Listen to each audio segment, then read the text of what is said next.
Assalamualaikum warahmatullahi wabarakatuh. Saya Wahyuli Sukmanisih, BP 191054-2005. Pada video kali ini saya akan membahas mengenai dampak migrasi tenaga kerja terhadap pertumbuhan ekonomi di Indonesia. Di bab ini saya akan membahas 3 kategori. Yang pertama, konsep migrasi. Yang kedua, bagaimana pengaruh jumlah tenaga kerja Indonesia atau TKI ke luar negeri terhadap pertumbuhan ekonomi di Indonesia. Dan yang ketiga, bagaimana pengaruh tenaga kerja asing atau TKA terhadap ekonomi Indonesia. 1. Konsep migrasi. Fenomena migrasi merupakan salah satu komponen dari perubahan jumlah penduduk dunia, tidak terkecuali di Indonesia. Sedangkan 2 komponen lainnya adalah kelahiran dan kematian. Fenomena migrasi akan dapat meningkatkan dan dapat pula mengurangi jumlah penduduk di suatu tempat atau wilayah karena ada penduduk yang masuk dan keluar dari wilayah tersebut. Dari ketiga komponen perubahan penduduk ini, migrasi merupakan fenomena yang paling kompleks dan paling sulit untuk dirumuskan dan diprediksi.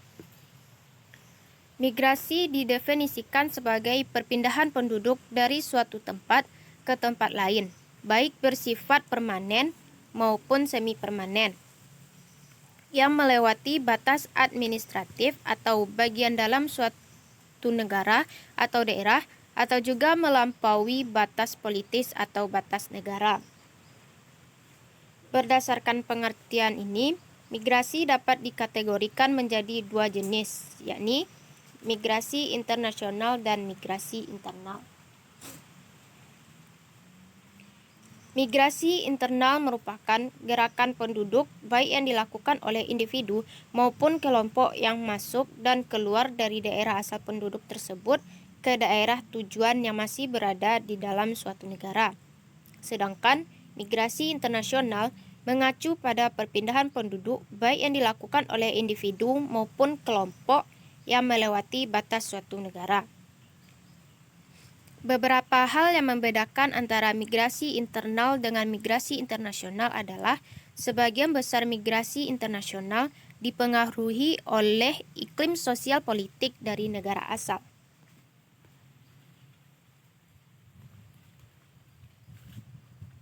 Migrasi internasional dapat diklasifikasikan menjadi beberapa jenis tertentu, yaitu 1. Migrasi tetap, termasuk para pekerja pendatang dan keluarga yang kemudian menyusulnya.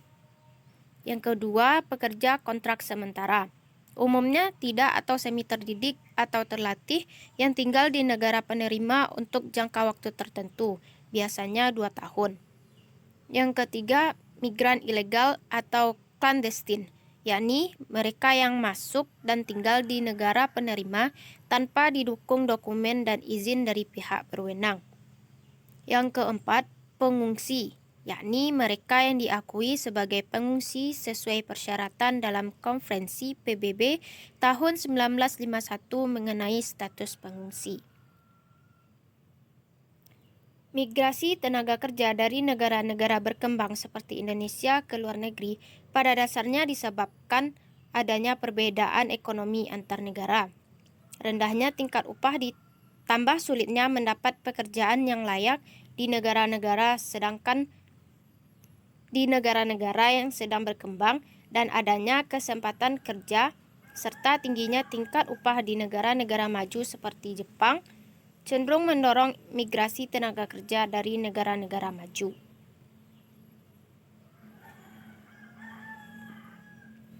Faktor penyebab migrasi internasional.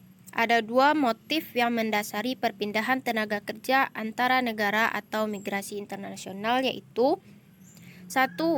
Mereka bekerja ke luar negeri dengan tujuan untuk menjual tenaga, keterampilan, atau kepandaian mereka. Yang kedua, mereka bekerja ke luar negeri sehubungan dengan penjualan teknologi atau penanaman modal.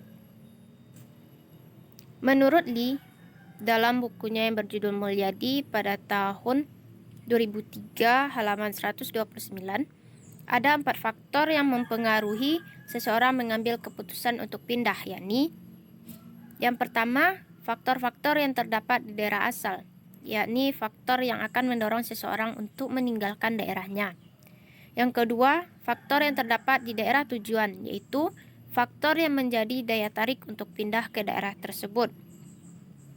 Yang ketiga, faktor antara yang menjadi halangan terjadinya perpindahan. Dan yang keempat, faktor pribadi dari individu itu sendiri.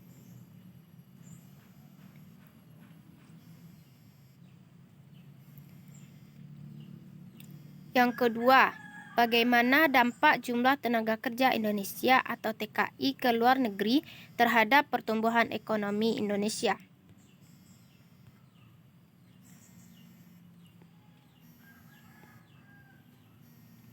Jumlah tenaga kerja Indonesia atau TKI mempunyai pengaruh negatif signifikan terhadap pertumbuhan ekonomi. Dalam teori Everett Lee mengungkapkan bahwa perpindahan atau migrasi akan terjadi apabila ada faktor pendorong dari tempat asal dan faktor penarik dari tempat tujuan. Tempat asal akan menjadi faktor pendorong jika di tempat tersebut lebih banyak terdapat faktor negatif dibanding faktor positif. Tenaga kerja Indonesia atau TKI mempunyai hubungan yang sangat erat dengan pertumbuhan ekonomi suatu negara. Apabila jumlah migrasi tenaga kerja Indonesia cenderung mengalami peningkatan, maka pertumbuhan ekonomi Indonesia dalam suatu negara sedang mengalami pelemahan. Hal ini biasanya digambarkan dengan tingginya angka kemiskinan dan pengangguran. Yang ketiga, bagaimana dampak tenaga kerja asing atau TKA terhadap pertumbuhan ekonomi di Indonesia? Tenaga kerja asing atau TKA mempunyai pengaruh negatif namun tidak signifikan terhadap pertumbuhan ekonomi Indonesia. Berdasarkan teori Jodkir dan Makrus pada tahun 1984, masuknya tenaga kerja asing atau TKA membawa pengaruh yang kurang menguntungkan terhadap pertumbuhan ekonomi, kesempatan kerja dan tingkat upah bagi TKL. Kesempatan kerja dan tingkat upah akan mempengaruhi daya beli masyarakat. Apabila daya beli menurun, akan mengakibatkan tidak tumbuhnya perekonomian nasional. Tenaga kerja asing atau TKA juga memiliki hubungan yang sangat erat dengan pertumbuhan ekonomi suatu negara.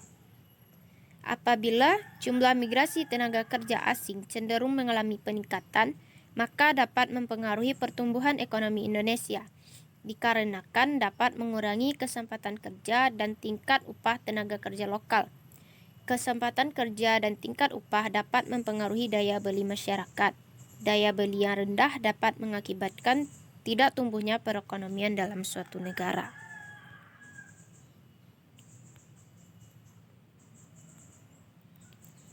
Itulah pembahasan dari saya tadi.